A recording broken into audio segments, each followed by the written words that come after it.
This is our 12th webinar. This particular webinar is on self-disclosure for peer supporters and for other disciplines, of course. And to make things work, remember when signing into the website, please be certain that you enter a telephone number. You know, you've done that because you've gotten into the meeting. So, but always remember that for future meetings, please. I happen to be the moderator today and also a supporter of the work that that N.A.P.S does. I think they're doing outstanding work, the International Association of Peer Supporters. And Optum certainly supports what Steve Harrington and his group are doing.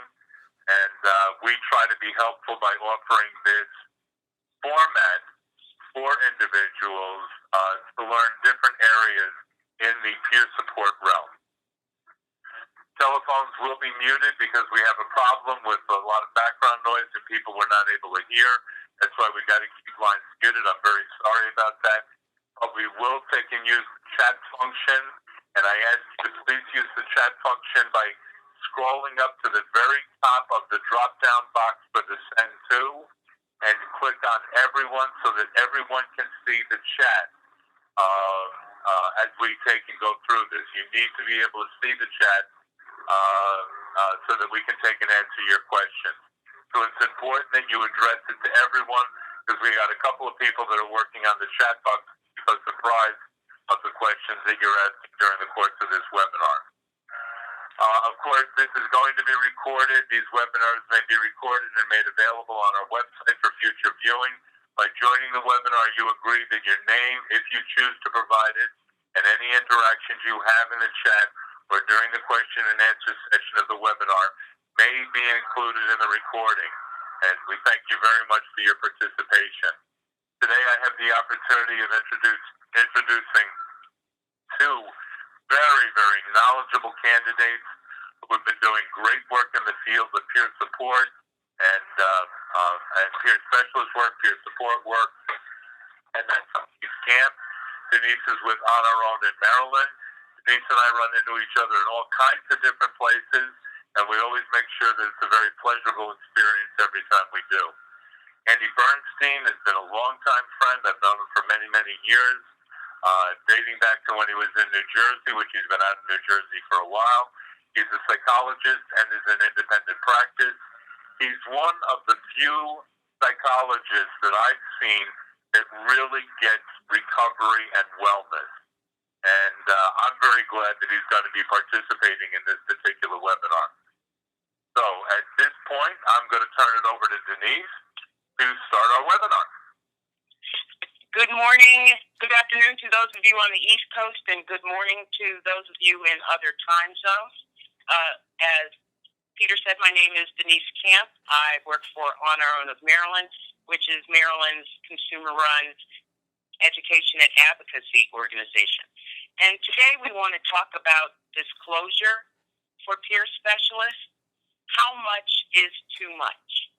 Now, as a peer specialist, you know, we have disclosed to some degree in order to get our jobs as peer specialists. It may, we may or may not have told details of our story to our supervisor or other staff with whom we work at the particular agencies that we're in. So, and disclosing our story, our personal lived experience to supervisors and staff may be very different from what we disclose as part of our stories to the peers whom we support. And so in that vein, next slide, please, Peter.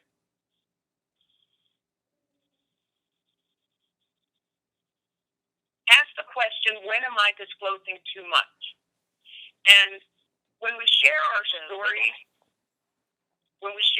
stories, with our peers, we're disclosing too much if our story is illness focused. We really want to talk about hope and motivate our peers. And if we focus too much on our illness, and not on our recovery and wellness, how we overcame our illness, we may be disclosing too much. We also may be disclosing too much when it's not relevant to the issue that we're discussing with the peer. If I'm discussing a particular issue, I want to make sure that what I disclose about my personal story to that peer is relevant, not getting off the topic, making sure that the peer can understand how I relate in that particular instance to him and how my movement forward in my recovery and wellness may be helpful to information that he or she needs to be able to move forward in their own personal wellness and recovery. We are also disclosing too much if it's more about me than supporting the peer. If I'm talking in a lot of situations, we do practice intentional peer support where there is sharing from both sides. But when I'm sharing more about me and my particular issues that maybe I need additional peer support for in order to handle those, I could be disclosing too much to the peer I'm supporting. And this last one I find to be very important, that because so many of us have dealt with trauma issues, and we could be sharing some information about our own trauma issues, we have to be careful in sharing our story and disclosing that the details of what we're sharing are not triggering or re-traumatizing to the person with whom we're sharing our story. Next slide, please. So when and what is appropriate disclosure? We want to come from the strength-based, recovery-focused perspective. We want to talk about our moving towards mental health and wellness and not be caught up in the illness part of the story. We also want to make sure that when we're disclosing that it's relevant to the particular situation. And we always want to make sure that it's about supporting the peer, that the information that we share helps them understand the connectedness between us, but also how we have moved forward with hope and motivation and being able to share that information with our peer. And appropriate disclosure really is about getting to the point, the feelings and emotions, getting that information across without sharing all the gory details, because those gory details can really be triggering or re-traumatizing to people who may have shared that information. And also an appropriate disclosure, as you get closer to the person that you are sharing your story with in order to promote hope and to motivate them in the movement toward their own personal wellness and recovery, there may be times you would want to share some details, but again, be careful about sharing the gory details because you really can get the feelings and emotions about what happened to you, again, without those gory details. Next slide, please. The other consideration is disclosure to your supervisor and or staff. Again, of course, your supervisor knows that you're a peer, but again, may not know details of your story. Remember that your supervisor is not your therapist, and when you're disclosing information, you want to make sure that it's related to maybe self-care as an issue. If you have some part of your wellness and recovery issues that might be related to self-care, you would want to disclose that information to your supervisor so that they might be able to support you in taking care of yourself. If your work is triggering, dealing with a particular peer is triggering, heavy caseload is triggering and causes you to be unwell, you certainly want to share that information with your supervisor.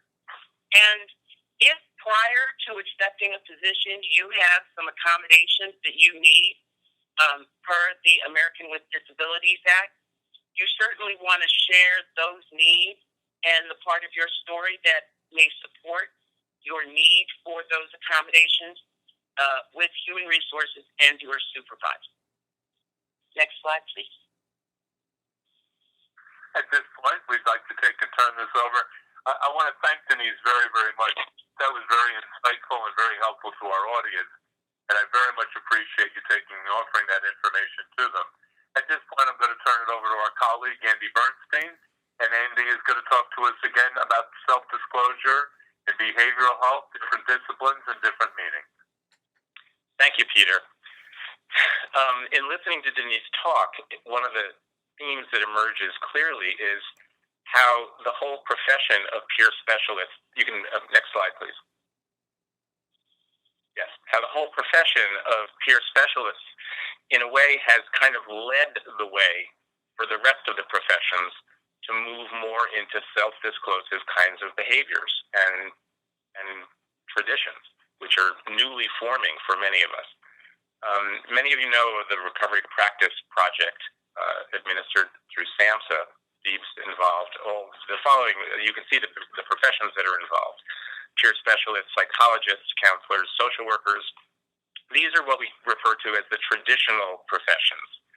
Peer specialists are the kind of new kids on the block, so to speak, even though peer support has been happening long before any of the other professions were around. So in looking at these different professions and what guidelines the rest of the professions have to follow in terms of sharing personal stuff, there's a number of factors that come into play. Let's go to the next slide. Before we go to those, I want to pose a question and ask for people to type in the chat. Why are peer providers in a different situation than traditionally trained providers? We get one or two answers to that. I don't know who's in a position to read them. Peter, are you reading, or is... Both Steve and I are going to read them. So between the two of us, we'll have it for you. If people respond by hitting the Everyone button in the drop-down menu.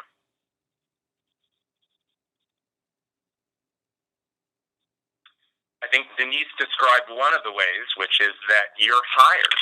Peer providers are hired specifically to be able to use their experience. So it's a here's job. Our first comment on it. Peer providers use real-life experiences. Because we've been there, we've done that. I have another comment that peers are uniquely, oh boy, here we go, hired because of their experience. From Chris, we've been there and we've done that. From Lisa, peers use their lived experience in their work. We are not doctors or social workers. We can relate on a different level. And again, because we've been there.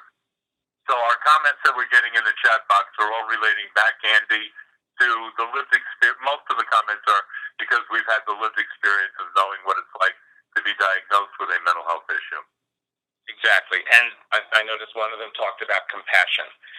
Now, that's something that peer providers have, and it comes across when you do your work. Hopefully, other professions have that as well. Let's move to the next slide. There's a number of different kinds of disclosures that people have been talking about currently. What we're not going to talk about today are the involuntary disclosures, which is when people, I'll use the word clients, service recipients, helpees, people as opposed to the helper and the helpee, when people who are getting services get information about us from the internet or from other sources which have information about us. If people are on Facebook, anyone can go on Facebook and discover things about you. This is true for all of us, not just the traditional professions. The other kind of disclosure is accidental, when you encounter someone in the community or you discover that you have a dual relationship because you're at an event, at a wedding or something like that, and you realize there's someone here whom I'm working with. It happens more often in the peer support community because peers are of the community. But for the traditional professions, these kind of accidental disclosures happen, including those involuntary reactions that we sometimes have to things that people tell us.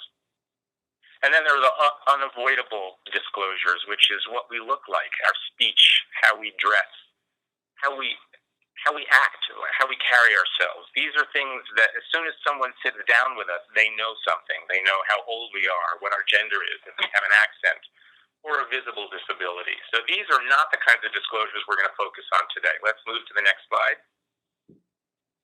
What we're going to look at are deliberate, intentional, planned, conscious disclosures of personal information. And the traditional professions have been often instructed through many of their training experiences actually not to disclose and to work really hard at keeping yourself private. Freud used to talk about the blank slate. Tabula rasa was the word, I guess, in what language is that? Latin. And the idea of disclosing is a relatively new one. Let's move to the next slide. Bear with me 1 minute. I'm answering somebody's question. Okay. Give me a second here. Right with you. There you go. Next slide. All right. But the one thing that all disclosures have in common is that they have to respect boundaries. And this is something that's true of peer supporters as well as the traditional professions. A boundary defines the nature of a relationship. It's kind of like it sets the parameters. It helps clarify where one person ends and the other begins, and it also can provide guidelines for behavior. If you think about the relationship that you have with a storekeeper, that's a different kind of boundary than the relationship you have with someone whom you're helping. And the idea about disclosure, and this is because boundaries can be either maintained, crossed, or violated. Let's move to the next slide. When we are disclosing, we either need to be maintaining a boundary. For example, when peer providers are helping their peers in a job situation, if you disclose something to someone you're working with, as Denise said, and it's not something that you've shared with your supervisor, you're maintaining that boundary around you and the person you're helping. That's legitimate because the person you're helping is the person whose well-being you're focused on. That's maintaining a boundary. It's kind of around you and the person you're helping. When you cross a boundary, we're deciding to extend that, to change the relationship, maybe bring it to a new place.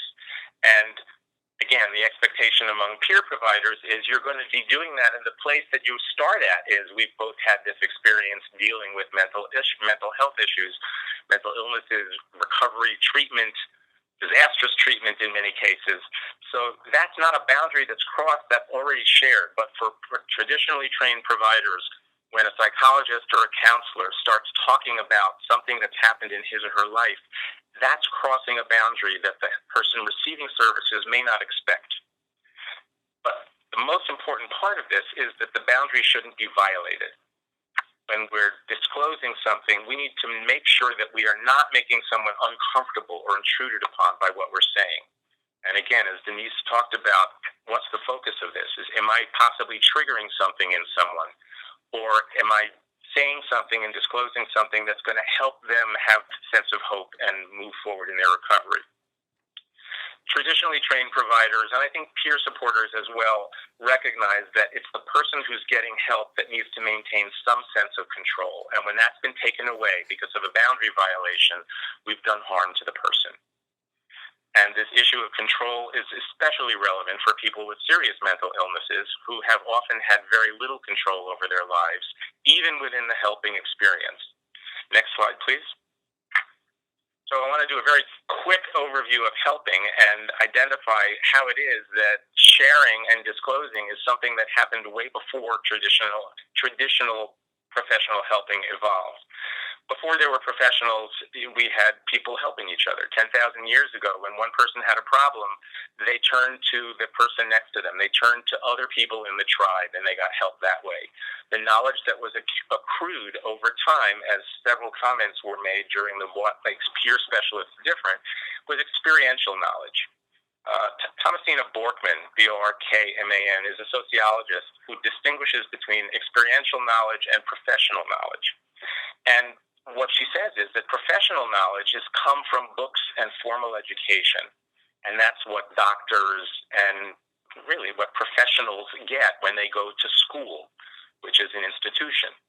That's different than experiential knowledge, which peer providers bring to the work that they do, but which professionals can as well. we can share things that have happened in our lives, but when we're doing that, we're crossing a boundary that's traditionally been expected for us to maintain. So once the Industrial Revolution came in and the class system began to operate, this is a long time after we lived in tribes in the forest, professional knowledge, school, formal training, and all of this kind of expertise that was based on what you learned from books began to become part of the helping profession. And we started having accountability to third parties. For example, educators, people who certify us, geographic regions, towns, cities, states have licensing laws. And one of the interesting conundrums for the peer specialist movement, the peer supporter movement, is peers are now becoming accountable to certification. This is an interesting hybrid where it's not just peer support and mutual help. That mutual help model is beginning to have professional overtones. And I always say we need to be careful as we start descending down this slippery slope that we don't become the kind of profession, the peer support profession doesn't get trapped in some of the problems that traditional professions have fallen into. There's another kind of accountability, which is to people who pay the bills, people who pay for work to be done. When people are in a mutual help situation, they're helping each other in self-help groups. No one gets paid. There's no salary. There's no wages. It's help being given because of the love of helping. When we start being accountable to third parties, which is what happens in traditional professions, there are payers, insurers, other kinds of funding sources. And then, of course, the professions develop their own guild systems, and they try to control who enters the field and who can't.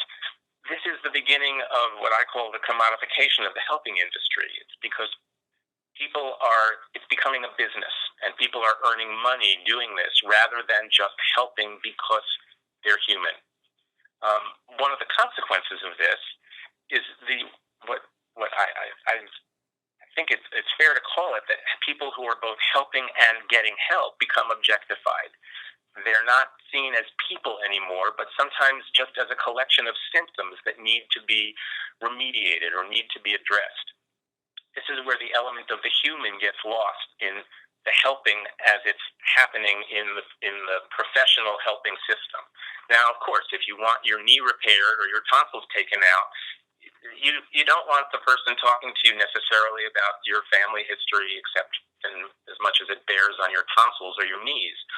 But for mental health, for behavioral health helping, and we can move to the next slide, there's a kind of need to keep the person centered and the person in mind, and you're dealing with a person with strengths, hopes, and dreams.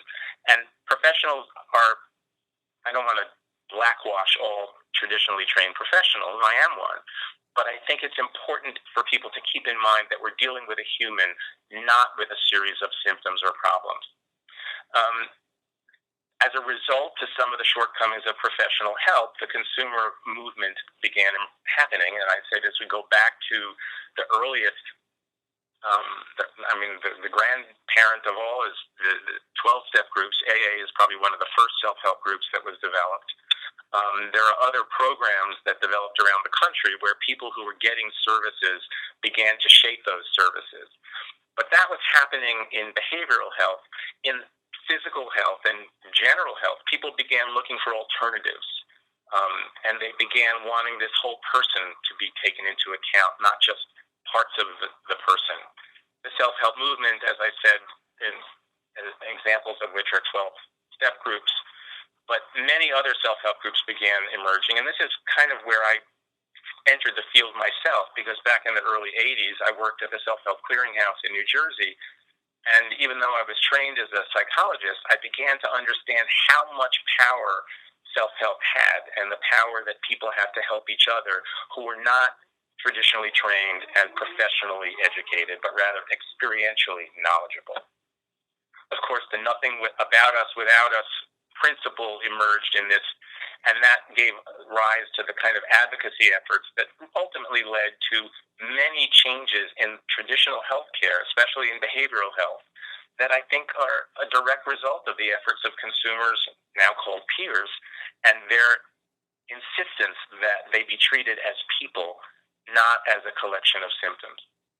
So questioning the industrial and the corporate side is the big farm and the big psychiatric sort of pushback against. And the whole recovery model and psychosocial rehab, which was emerging at the same time, which addressed people with serious mental illness as people first, not the mentally ill. And then finally, I think that the whole peer workforce and consumer provider movement is sort of it's the hybridization in a sense. It's the self-help model being taken into the society in which people need to earn money, and people need to be valued for their experience and what they can actually do, as well as what they've learned and what credential they have. So the peer workforce is kind of this outgrowth of consumer empowerment, which is in effect changing the way helping happens, changing the whole helping profession as experienced by the other professionals. And then, of course, this next stage I think we're going to, which is integrated healthcare, which will start rediscovering the N.A.P.S, where people's mind and body unity begins to be understood, and behavioral health and physical health are combined in terms of how people are treated. Let's move to the next slide. This is a slide that I actually produced a long time ago, and it lists the difference in the two helping paradigms, the professional and the mutual help paradigm. I'm not going to go through it all, but there's one item which sometimes raises questions, which is on the left side under professional, the second from the bottom, the power dynamics. In a professional relationship, they're already established before you even meet each other. They are established, we call that a priori. It's a Latin word. Peter recognized it. This is an existing power dynamic that you walk into just before meeting the person, whereas in the mutual help model, power is defined situationally. Which one of us is getting the support and which one of us is giving it? And it can go back and forth. Let's not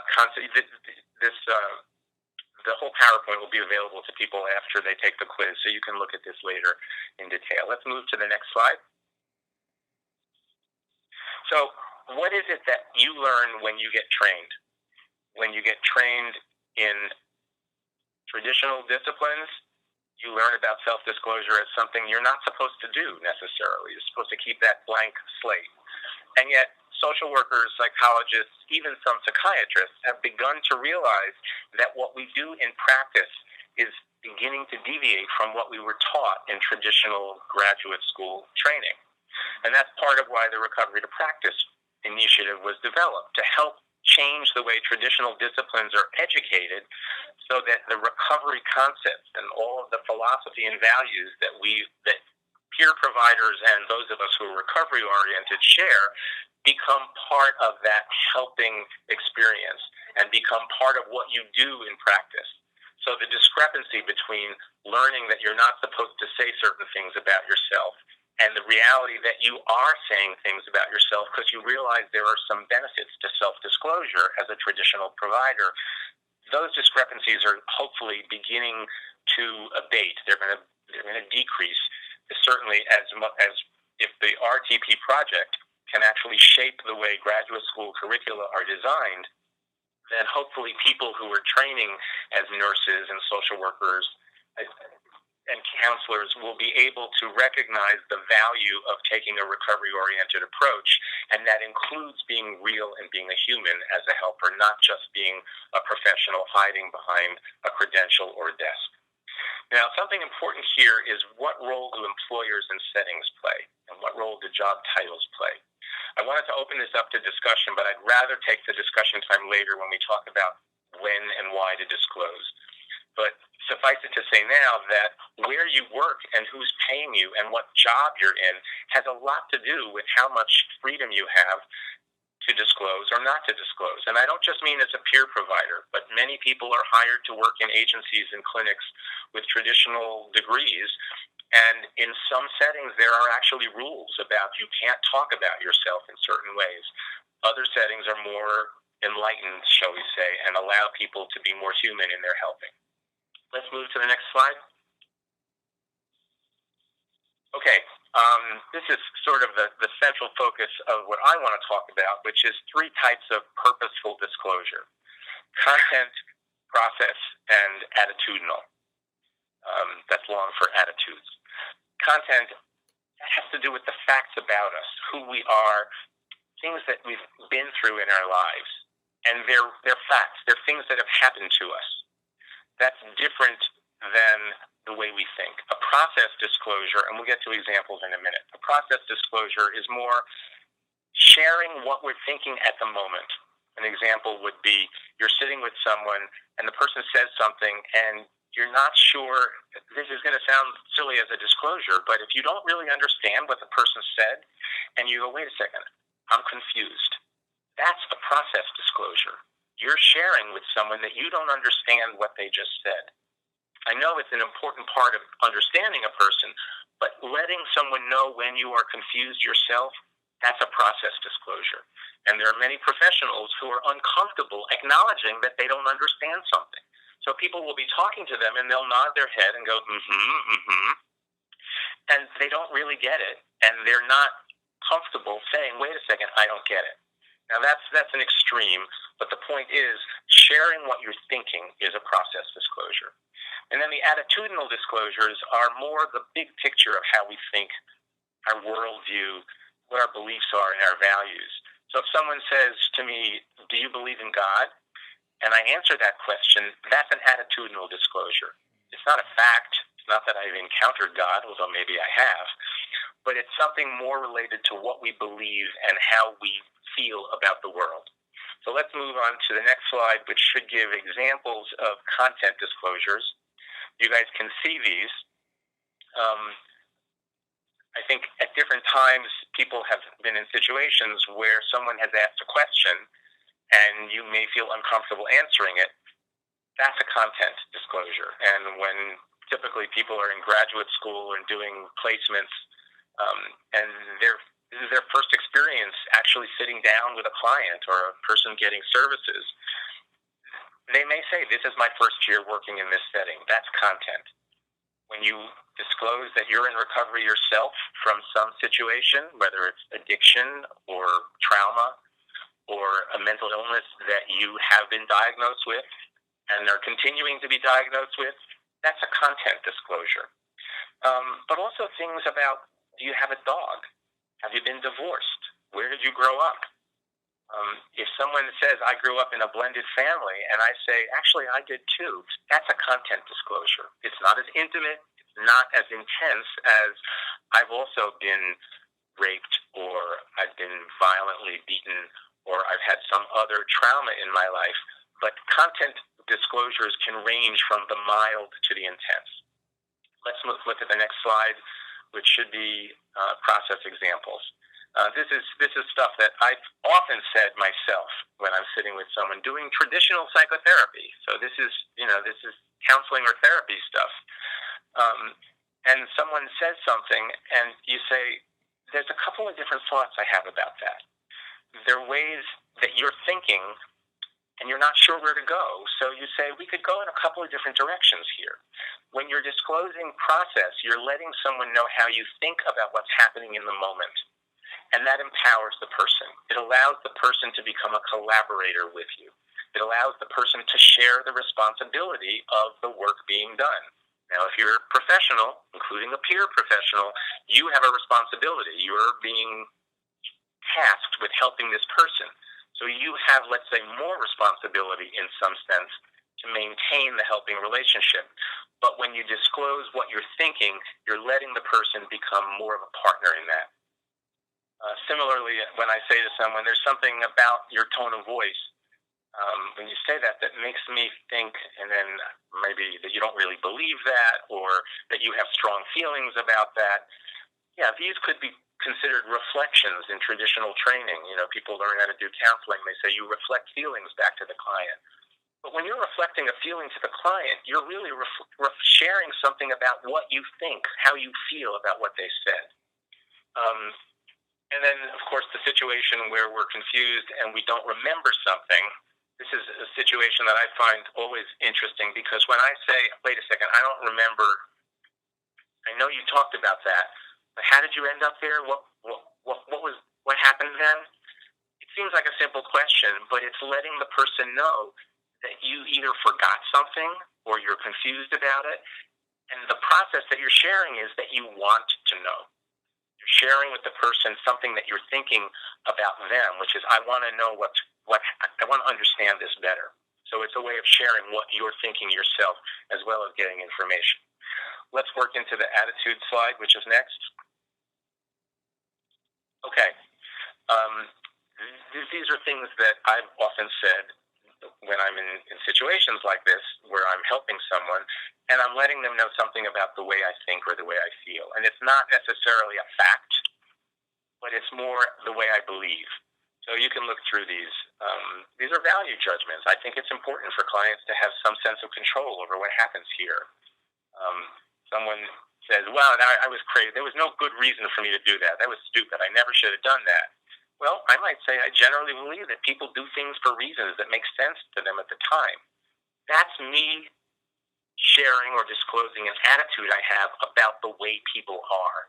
I'm not just commenting on the person I'm sitting with, but I'm commenting about the way I think about people and how people behave. Similarly, there's the medication issue where often I'll say I'm not opposed to medication, but I think that that's just one tool among many which can be used. So let's move to the next slide, which are beginning to get at examples. I think you can read these and see how disclosure has good reasons.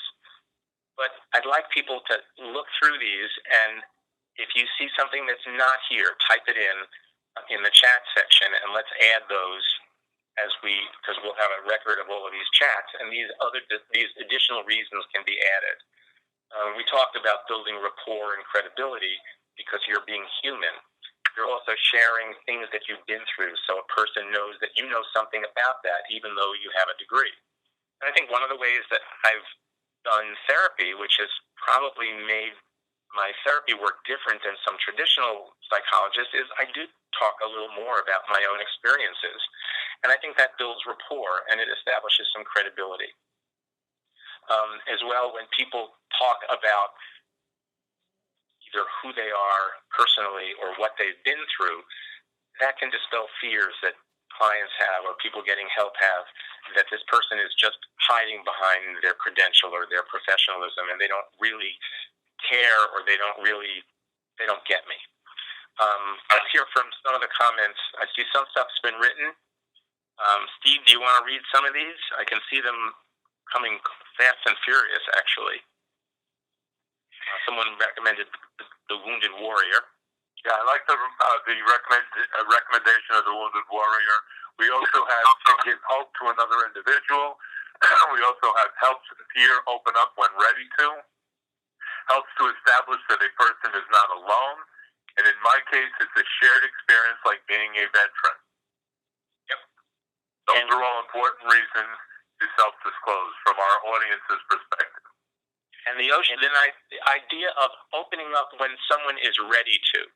When you create an environment and you role model that you are disclosing things about yourself, and this is true for all of us, regardless of what profession we're in, we're really setting an example. We're saying in this helping space, it's okay to talk about stuff that happened or difficult stuff or stuff that's not necessarily self-flattering, things that are embarrassing. That gives people permission, but you have to wait for them to be willing to disclose. Otherwise, it's a boundary violation. We have a couple of more items that came in since you started talking again. Can give others hope in their own recovery. There's safety in sharing with a person who is willing to risk sharing too. And you talk around it, but don't specifically address the function of building trust. If one self-discloses, then the others are generally more trusting as a result of that self-disclosure. Right. Behavior is worth a lot more than words. When a therapist says, it's okay to talk about difficult things in here, we can build trust, that's words. When the therapist says, I'm sorry, I have to acknowledge, I had a really difficult morning, my dog got hit by a car, or something like that. That's a terrible example. I'm sorry for giving that horrible example. But it happened, actually. It happened here. And the idea is the therapist is disclosing. The person giving help is behaving in the way that they're kind of expecting or asking the helpee to behave. Absolutely. We have one more comment. Help to shed shame and get past the problem of stigma. Right. When two people are in a room and they both acknowledge that they have, and one person acknowledges shame or embarrassment and having experienced that level of stigma, it's easier for the other person to as well. Okay, safety and sharing with a person who's willing to risk. Yes, you're changing the power dynamics. Instead of being told to share and told to tell me about your life and your problems, you're being invited to participate in a dialogue in which I'm sharing as well. Now, there are reasons not to disclose, though. Let's move to the next slide. Denise, you talked about a number of situations and guidelines for peer disclosure and what to disclose and what not to disclose. But I think at the same time, what we're looking at in the big picture is what's the kind of relationship that we want to build with someone. If we want someone to feel safe in our presence, then we need to be attentive to what is it that's going to trigger them and not go there and not clumsily step on people's feet. If you are something... I'll take care of it. I'm sorry. Oh, it's your screen. Okay. Yeah, I'm sorry. The other side of the coin is feeling safe in your own boundaries. If you are not comfortable talking about certain things, then you shouldn't be talking about them when you're working as a helper. You need to be talking to your own therapist about that. Perhaps a supervisor if it's related to work. But if a provider or a traditionally trained helper is uncomfortable talking about stuff, then, dude, don't talk about that stuff when you're trying to help. Your discomfort is going to create a situation that's not good. Of course, the other possibility is if you're talking about your stuff and it's coming out of your need to share, which is a point that Denise also made eloquently. We're here to help the person we're helping. We're not here to get help. We may get something beneficial out of the helping transaction. In fact, Frank Reisman, who's a psychologist, there are a few good psychologists. Frank Reisman talked about the helper therapy principle back in the 1960s, helper therapy, in which he said the person giving help, this was some of the research that moved forward the mutual help paradigm in the self-help movement, people who are giving help often get more out of the transaction than people receiving help. Now, this doesn't mean you have a right to take rather than give in that helping transaction, but the focus needs to be on what does the person getting help need. The helpee, the needs of the person getting the services. Might be forbidden where you work, and it also might not be consistent. If I'm a psychoanalytic therapist, the kind of psychoanalysis kind of person that the person lies on the couch and I don't say very much, the way I work is psychoanalysis, and that kind of technique, that kind of therapy does not include the therapist talking about him or herself. It's based on the client projecting or imagining all of these things about the therapist and then discussing with the therapist how the person manages in reality. How do you deal with other people? Do you imagine things about them, and how realistic is that? That's not the kind of therapy in which self-disclosure is done.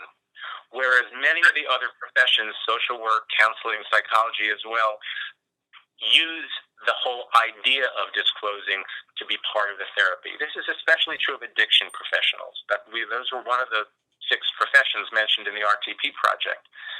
Addiction professionals are, by definition, sharing just by their job title. The fact that I'm in a 12-step group and I'm your sponsor, man, I've been there. That's exactly the way you work. So the way we work and the kind of work we do has a lot to do with when we disclose and when we don't. And we have a very interesting comment, Andy, from Chris, and I'd like to read both of them. Peers can disclose if their fellow peers ask them to. And then I like this comment from the same person. We don't want to trigger the peers with our story. So we need to be careful that we're not triggering a peer when we are telling our story to someone. What is the purpose? What is the benefit of it? Why are we doing it? Those are the types of things. And usually, sharing part of your story does create an environment of trust. You talked about that before, and I think that's an important environment to try to create when we're working with people. Yep. And in fact, go ahead, I'd like to add quickly that in the beginning of that relationship, in developing that trust comes also two ways. So that it may be the wrong time for us to share certain parts of our story if we are not comfortable sharing them. And because of that, if we're not comfortable sharing them, then we don't share at that time.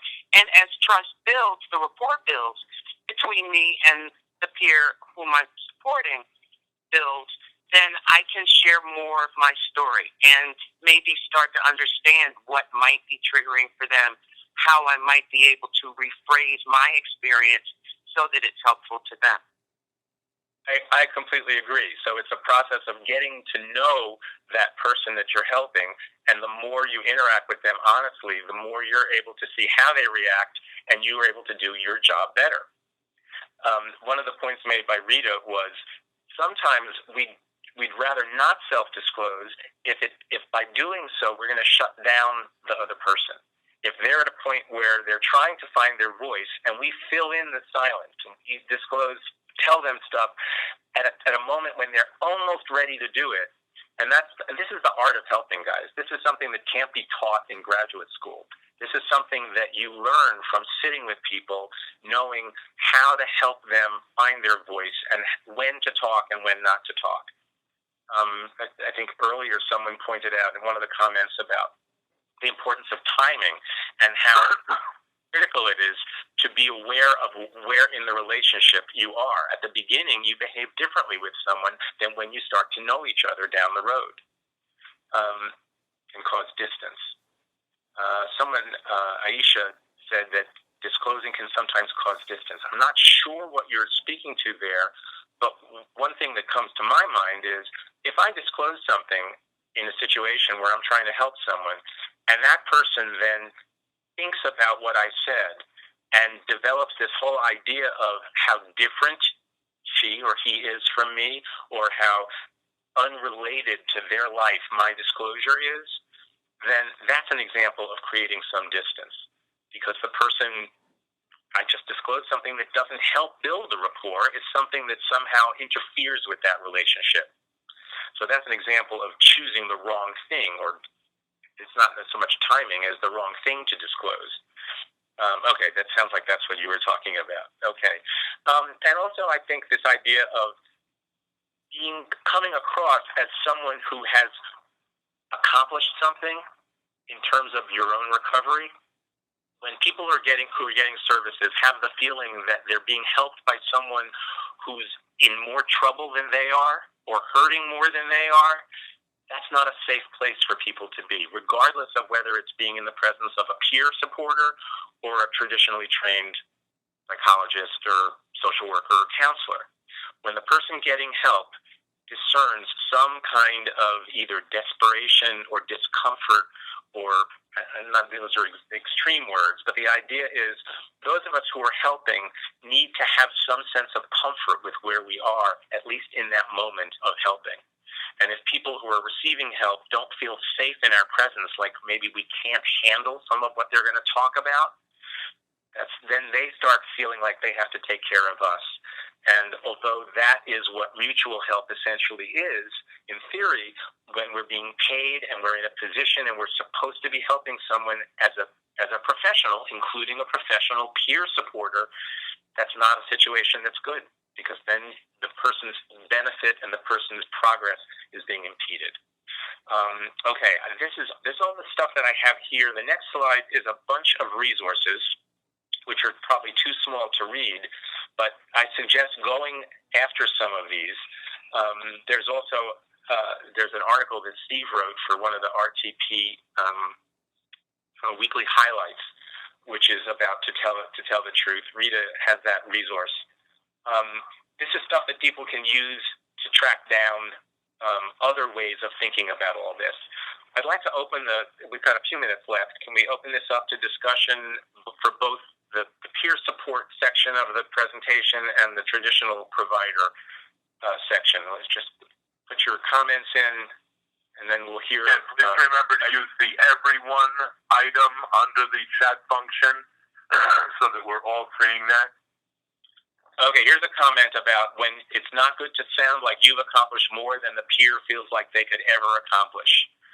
So your disclosure has to be in such a way that it's reachable, where we're wanting to somehow help people perhaps stretch a little and encourage them, hey, I could do that. That's part of what peers represent in the workplace, the idea that, hey, maybe I could work too, but not to say something or disclose something that makes the person you're helping feel, oh, I'll never be able to do that. That's too far. And I think that's another guideline in terms of what to disclose. That's a good point. Thank you very much. That was Tanya. Andy, we have another comment. I took this job because I'm here to listen, validate, and show empathy, and show that the peer has its own road and power to their recovery. My way will give you an idea to give you fuel to your fire, but you as a peer got the power to change. You have the power to change. Right.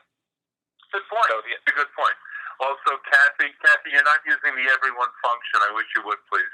Doesn't the CPR ethics require not to disclose? Very good question, I think. CPRP, like Certified Psychiatric Rehabilitation Practitioner, is that what the CPR they're talking about? Yeah, I believe so. I believe it's not cardiopulmonary resuscitation. In that kind of CPR, you don't really have to disclose. You just have to pump their chest. But CPRPs, practitioners of psych rehab, there's an ethical code, and there's nowhere in the ethical code that says you're not allowed to disclose.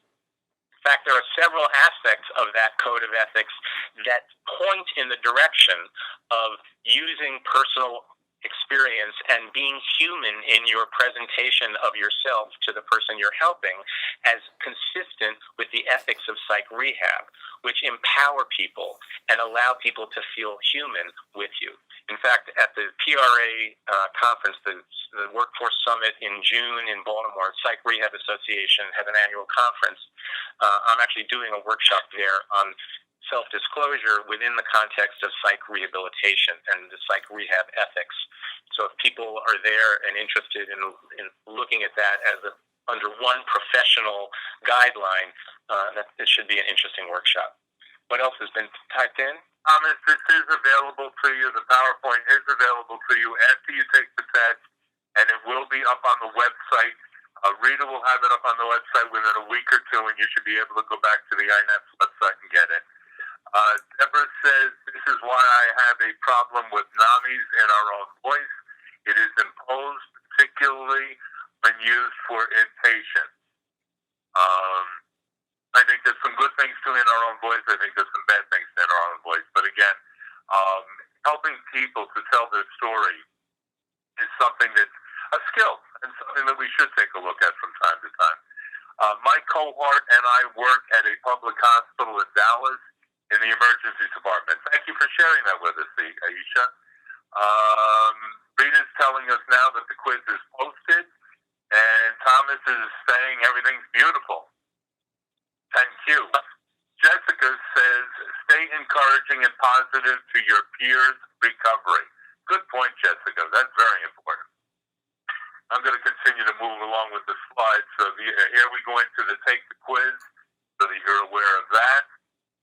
And you have the information on where they can go to take the quiz, to get your certificate of attendance, which may help you with your requirements for educational units, certified educational units. Denise is telling everybody to check out eCPR, too. And telling everybody to have a great holiday weekend. And there's an article that was written by Peggy Swarbrick, Pat Nemec, and Lynn Legere, which was recently in Psych Rehab, I believe, within the last 6 months, talking about telling your story, using your narrative. It's one of the best, and it's a brief article. It's only 2 pages or so, and it really addresses the art of telling your story. I'd like us to, if we can somehow make that available to participants in this webinar, that would be wonderful. I forgot to include that as a resource. It's a really good description of how to use your story when you're sharing it for the person's benefit. All right, that's certainly something that we can take and try to add to the PowerPoint. And I know that Steve has a very good relationship with Lynn Legere.